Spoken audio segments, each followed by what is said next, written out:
지금 뭐 정부의 이 여러 가지 이제 상황을 보면 아마 7월부터 좀 이 거리두기 이 뭐 이 문제가 좀 어느 정도 개편이 될 것 같고, 그리고 백신 맞으신 분, 한 번이라도 맞으신 분들에 대한 또 여러 가지의 또 메리트, 베네핏들이 좀 있을 것 같습니다. 그래서 그렇게 되면은 소망하기는 그 7월 4일 와브라데를 기점으로 좀 예배가 좀 어느 정도 회복이 되기를 좀 간절히 바라는데요. 여러분들 마음 같이 해주시고, 참 1년 반 참 고생 많으셨는데, 그래서 좀 우리가 함께 하나님 앞에 좀 같이 정말 예배할 수 있도록, 기도를 정말 많이 부탁드립니다. 제가 오늘 이제 말씀 보면서 역시 이제 한 절씩 한 절씩 이제 곱씹었는데요. 잠언은 그거 같아요. 이게 정말 묵상에 필요한 말씀이에요. 그러니까 묵상이라는 게 다른 게 아니라 주야로 묵상하고 되짚어서 계속해서 이게 다시 읽고 다시 읽고, 그다음에 또 자기 자신의 삶과 이렇게 한번 되짚어보고 뭐 이런 거잖아요. 그래서 이제 그냥 지나치듯이 읽고 뭔가 맥락을 찾고 또 뭔가의 스토리를 찾으면 잠언은 절대 답이 안 나와요. 제가 읽어보니까 이번에 확실하게 알겠고요. 한 절 한 절 그 속에 있는 왜 이 말을 썼을까? 또 나의 삶 속에서 이 말이 나에게 어떤 의미가 있을까? 이렇게 대입을 해보니까 분명히 어, 유익이 있어요. 자, 그렇더라고요. 그래서 저는 오늘 말씀 중에 좀 제일 먼저 다가왔던 말씀이 뭐였냐면요. 바로 21절의 말씀입니다. 우리 함께 21절의 말씀을 같이 한번 읽어보도록 하지요. 시작. 처음에 속히 잡은 산업은 마침내 복이 되지 아니하니라. 아멘. 이게 어떤 뜻이냐면 이런 겁니다. 뭔가 이제 뭐 사업을 시작한다던가 아니면 사역을 한다던가 막 이럴 때 빨리빨리 잘해보려고, 또 빨리빨리 성장해 보려고, 빨리빨리 이득을 보기 위해서 좀 서두르는 경우가 있죠. 그러면은 이제 뭐 이것저것 저것 이렇게 이제 손이 커지게 되고 또 여러 가지 행동 반경에 있어서 이제 허술하게 되는데, 이제 그렇게 되어서 처음에는 그것들이 나에게 덕이 되는 것 같고 득이 되는 것 같고 또 유익이 되는 것 같으나 지나고 보면은 오히려 그보다 더 큰 손해가 올 수 있다는 뭐 이런 얘기입니다. 그러니까 한마디로 표현하면은 욕심 부리지 말라는 겁니다. 왜 이 말이 되는가? 제가 뼈저리게 이 말을 알죠, 이제. 이런 거예요. 삶을 살아가면 원칙이 있어요. 그죠? 그냥 자기 멋대로 살아가는 사람조차도 자기가 좋아하고 싫어하는 좀 그런 패턴들이 있단 말입니다. 그런 패턴들이 모여서 삶의 방법과 원칙이 생기죠. 그런데 예수 믿는 사람은 자기 뜻대로 살려고 하는 게 아니라 하나님 뜻대로 살려고 합니다. 그것을 가리켜서 신앙이라고 하고, 신앙에는 기준이 있어요. 그래서 그 신앙의 기준은 내가 이러한 일을 했을 때 이러한 동기가 순수한가 순수하지 않은가, 이걸 먼저 따져요. 그리고 이러한 것을 추진하는 방법이 순수한가 아니면은 이게 타협을 하는 건가, 이렇게 보고요. 심지어는 나중에 내가 목표하는 그러한 가치와 그러한 최종적인 이 모습이 이게 정말 하나님이 원하시는 소망하시는 건가 아니면 내가 야망하는 건가, 막 이렇게 계속해서 질문을 하고 뭔가 만들어가죠. 그런데 그러한 기준들을 따라가려고 노력을 하고 그런 기준대로 살아가려고 내 자신의 마음을 계속해서 다 잡아도 사람은 흔들리기 마련입니다.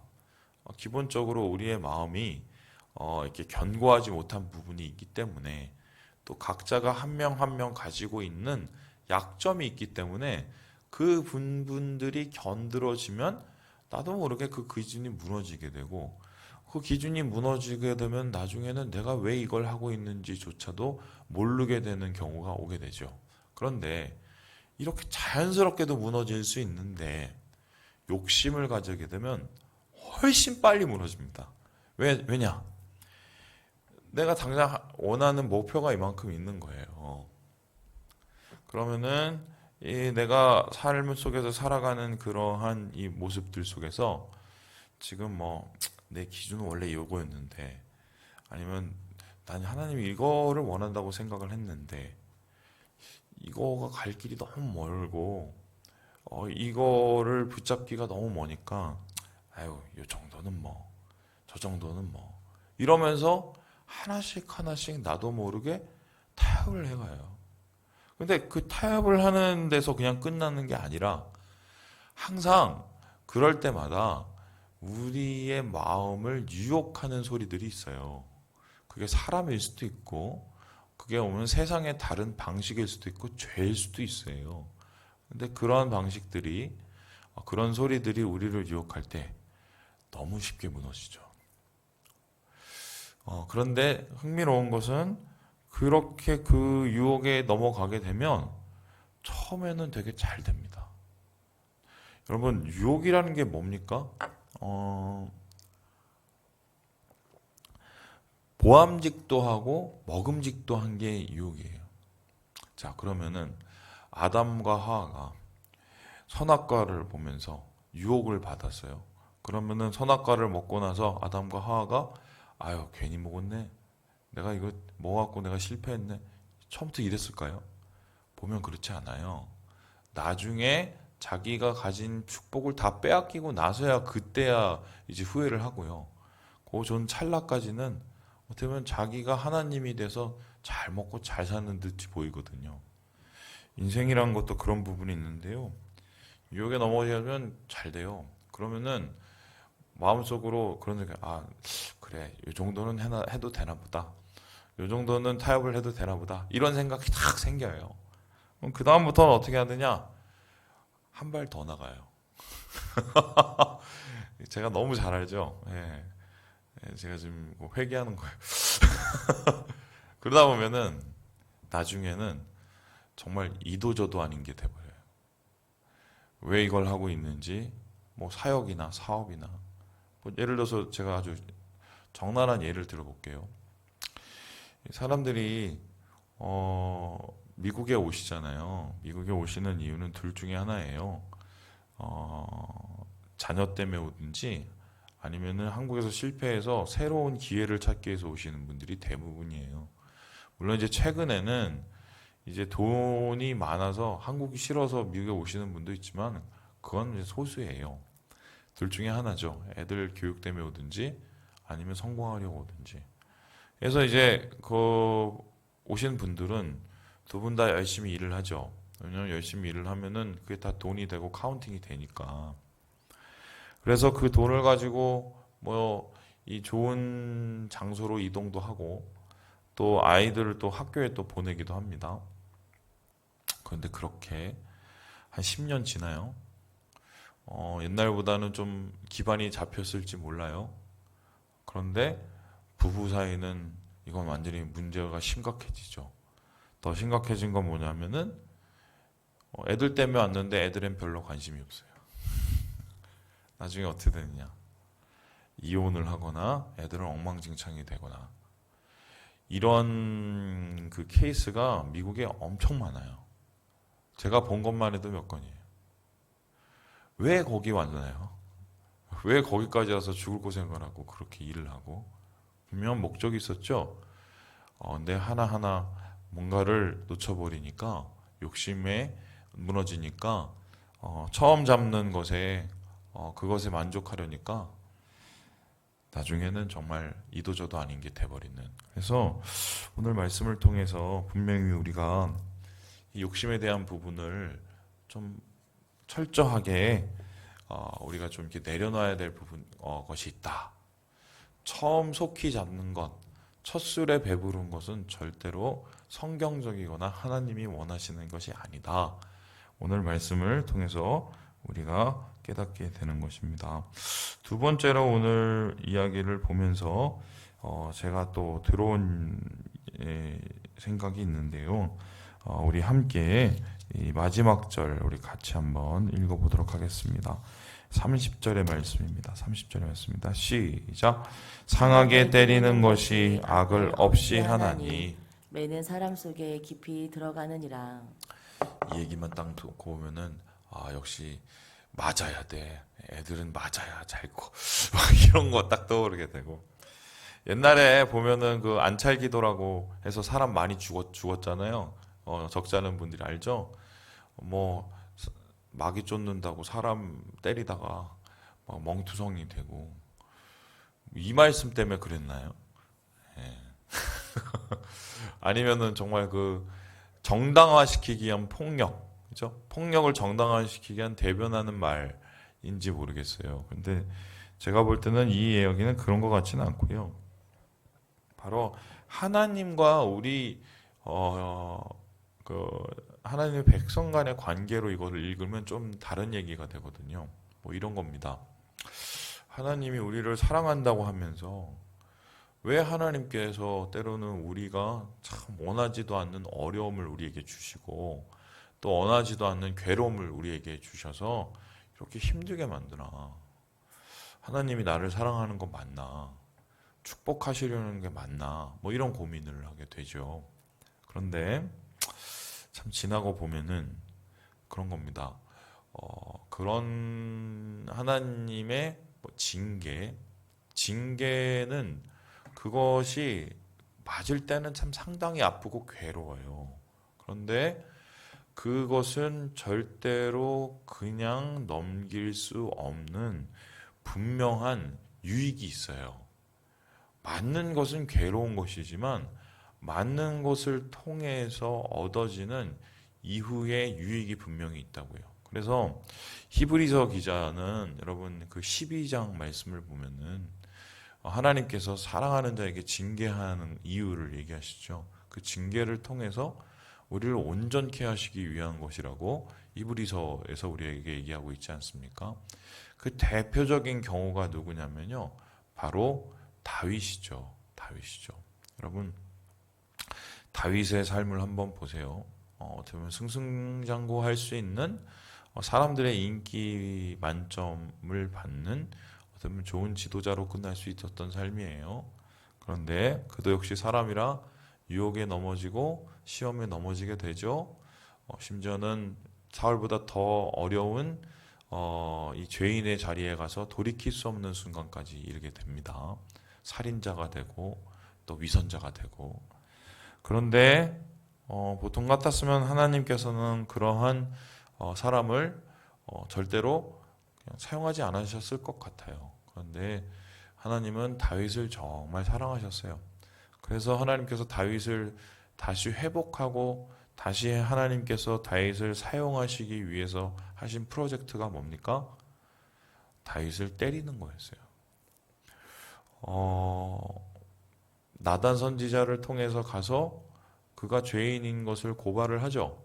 그때 그 고발에 자기가 죄인이라고 얘기를 했습니다. 그러면 우리 생각에는 죄인이라고 고백했으면 끝 아니야?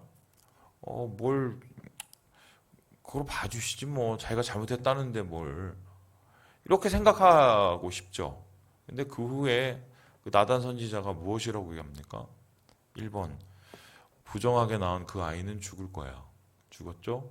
2번, 너희 집에 칼이 그치지 않을 거야. 그 이유는 뭐냐면은 똑같은 방법으로 성적인 죄를 통하여서 자녀들이 엉망진창이 되고, 또한 이를 통하여서 뭐 암논, 또 그 이후에 또 압살롬, 이런 사람들이 어떻게 보면은 반역의 칼날을 들지 않습니까? 그리고 자기가 가장 아꼈던 압살롬이라는 아들은 이 자기 아비를 죽이기 위해서 칼을 들고 예루살렘 성으로 진격하였고, 그리고 예루살렘 성에 진격하여서 제일 먼저 압살롬이 한 게 뭐냐? 자기 아버지의 첩들을 범하는 거였어요. 그러니까 거의 비슷하고 똑같은 혹은 더 큰 이 죄와 그런 타격들이 다윗의 집안에 더 커져가고 그치지 않도록 하나님께서 만들었죠. 자, 그러면 너무 이게 진득하니 너무 심하신 거 아니야? 미안하다고 잘못하고 했으면 됐지. 그런데 그 이후에 다윗이 그러한 상황을 받아들이는 것을 보면은 왜 이것이 필요했는지를 우리는 알게 되죠. 그가 어떻게 합니까? 완전히 엎드러져서 모든 수모와 또한 모든 이 당하는 괴로움을 자기의 잘못으로 인한 죄로 인한 결과임을 하나님 앞에 인정하고 그대로 받아들이죠. 그랬을 때 어떻게 됩니까? 재앙은 끝나고 그리고 무엇보다 그의 마음속에 주님의 임재와 성령이 다시 오게 되죠. 그리고 그 성령의 임재에 뉘우침으로 인한 그 유익은 결국 다윗의 왕위를 견고하게 만들었고 그 이후에 다윗의 왕위뿐만 아니라 그의 자손에게도 복을 미치는 중요한 어쩌면 근거가 되는 게 되는 거죠. 그래서 하나님이 우리를 때리실 때는 괴롭지만 신뢰함이 있어야 될 것 같아요. 저도 맞아봐서 아는데 상당히 아파요. 진짜 상당히 아파요. 근데 그게 우리를 절대로 죽이려고 때리시는 게 아니라 더 좋은 것, 더 옳은 것, 그리고 더 완전한 것을 만드시기 위해서 하나님께서 우리를 만들어 가시는 과정이죠. 그래서 혹시라도 여러분의 어떤 실수나 죄로 인한 징계를 받는다고 생각하시는 분들은 더 엎드리시는 게 그게 복된 겁니다. 그리고 하나님 앞에 인정하고 엎드리는 게 가장 빨리 그 어려움을 극복하는 방법이에요. 하나님의 우리를 향한 정확한 마음은 우리 마음의 악을 없애기 위함이고 우리 마음에 하나님의 선하심을 심어 놓기 위한 방법이기 때문입니다. 예, 말씀을 마칩니다. 우리 사랑하는 우리 3일 가족 여러분, 욕심은 저 멀리 보내시고 주님의 선한 마음은 여러분 마음에 깊이 새겨셔서 오늘보다 나은 내일, 그죠? 그리고 내일 가운데 더 은혜로운 일들을 기대하시면서 오늘을 이겨내시는 사랑하는 주의 백성 되시길 주님의 이름으로 축원합니다.